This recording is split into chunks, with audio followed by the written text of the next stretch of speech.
U.S. Citizenship Test 2025 Talk Show Part 2. Interview Tips and Practice. Learn English Easy. Welcome back to Pathway to Citizenship. We've just left our sitcom roommates, legislative, judicial, and the bossy executive, and now we're stepping into history class. But don't worry, not the boring kind with chalk dust and endless dates. Tonight, history is alive. Mark, let's start with a softball. Name one war fought by the United States in the 1900s. World War II. Perfect. Now let's picture it. The year is 1941. People are listening to swing music, watching black and white films, and just trying to get by after the Great Depression. Suddenly, Pearl Harbor is attacked. The whole nation is shocked. President Franklin Roosevelt, our executive roommate-in-chief, gets on the radio and declares December 7th, 1941, a date which will live in infamy. That's such a powerful line. And that line wasn't just dramatic. It was a rallying cry. Overnight, factories switched from making cars to making tanks. Women joined the workforce in droves.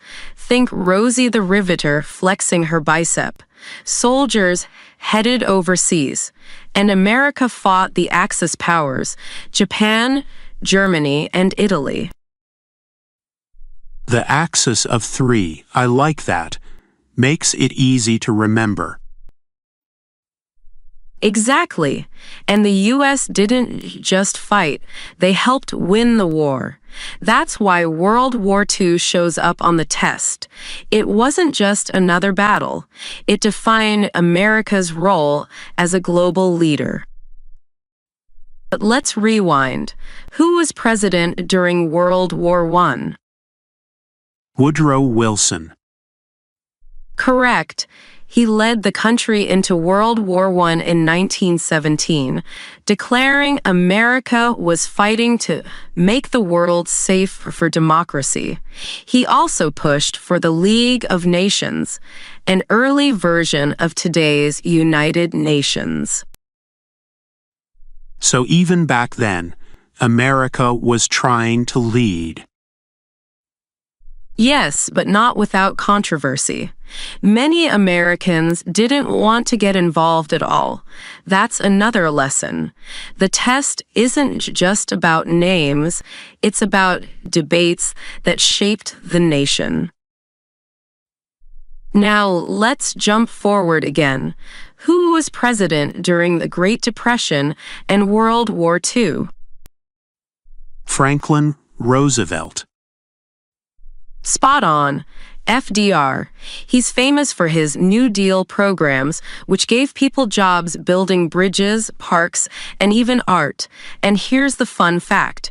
He was elected 4 times. Imagine voting for the same person for president 4 times. Wow. That's like Netflix renewing the same series over and over. Exactly. And his fireside chats on the radio made him a household voice. People felt like he was talking to them personally in their living rooms. Kind of like how you're coaching me now. My own fireside chat, minus the crackling logs.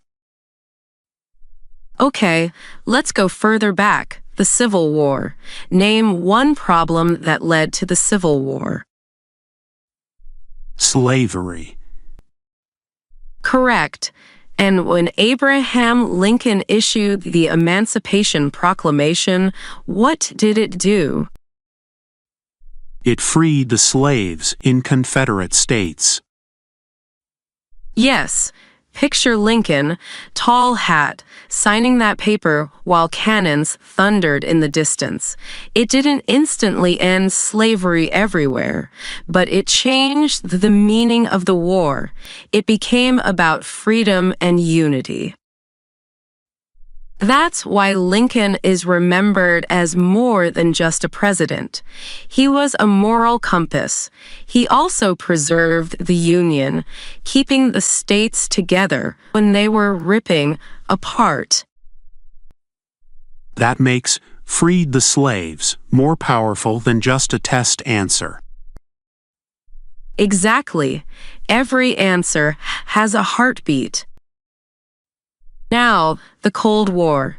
The test asks, during the Cold War, what was the main concern of the United States? Communism. Right. Imagine the US and the Soviet Union in a staring contest that lasted decades. No direct battles, just spies, space races, and nuclear threats.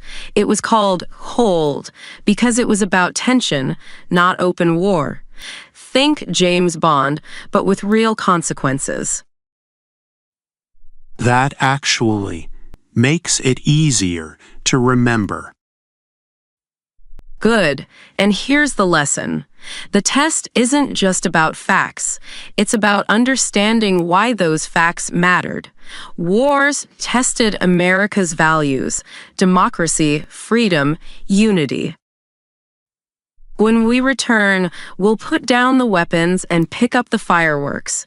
We're diving into symbols, holidays, and the icons that make America feel like home. Stay with us. Welcome back to Pathway to Citizenship. We've battled through wars. Now let's talk about what unites us when the fighting is done: symbols and holidays. Mark, let's start simple. Why does the flag have 13 stripes? For the 13 original colonies. Right. And why does the flag have 50 stars?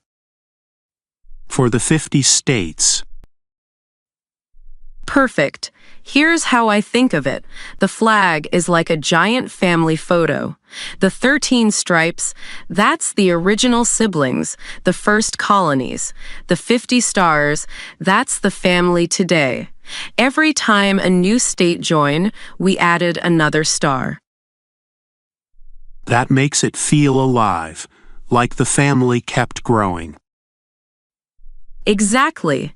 And when you stand before that flag, you're standing before history.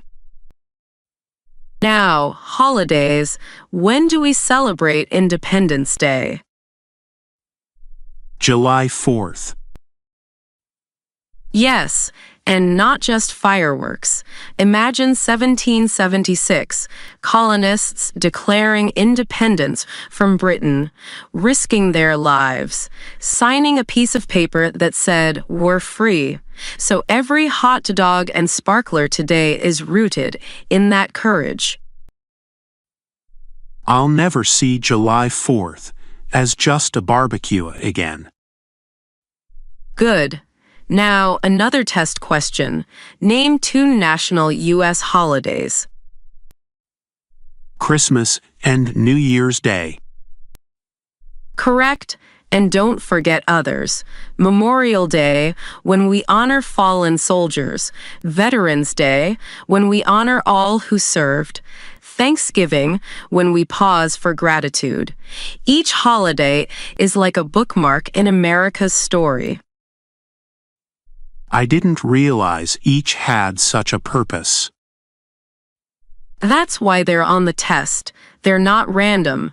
They're reminders of values. Now, symbols. Where is the Statue of Liberty? New York Harbor. Right. And here's the powerful part. Picture the 1800s. Ships full of immigrants arriving after long, dangerous journeys. Seasickness, fear, hope. And suddenly, there she is, Lady Liberty holding a torch, lifting it high, saying, "Welcome, you belong."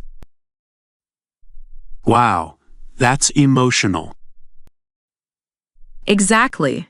She isn't just copper and steel. She's a symbol of freedom and refuge. Next, What do we show loyalty to when we say the Pledge of Allegiance? The United States and the flag. Correct. And that pledge is more than a classroom routine. It's a promise. When times are hard, when opinions differ, you're still pledging loyalty to the bigger idea of America. I used to think of it as just words. Now it feels deeper. That's the transformation. You're not just memorizing, you're connecting. Last one. What is the name of the national anthem? The Star-Spangled Banner. Correct. Here's the story. It's 1814, during the War of 1812. The British are bombarding Fort McHenry all night. Rockets, explosions, chaos. A young lawyer, Francis Scott Key, looks out at dawn and sees the American flag still flying. Against all odds, it survived. Inspired, he writes a poem that becomes our anthem. That's like a movie scene. Exactly. And every time it plays, whether at a sports game or a ceremony, you're reliving that moment of resilience. So remember, flags, statues, songs, holidays, they aren't trivia. They're the heartbeat of the nation. And when you know their stories, you don't just pass the test, you live the meaning. Up next, we'll put Mark through a rapid-fire round of rights and responsibilities.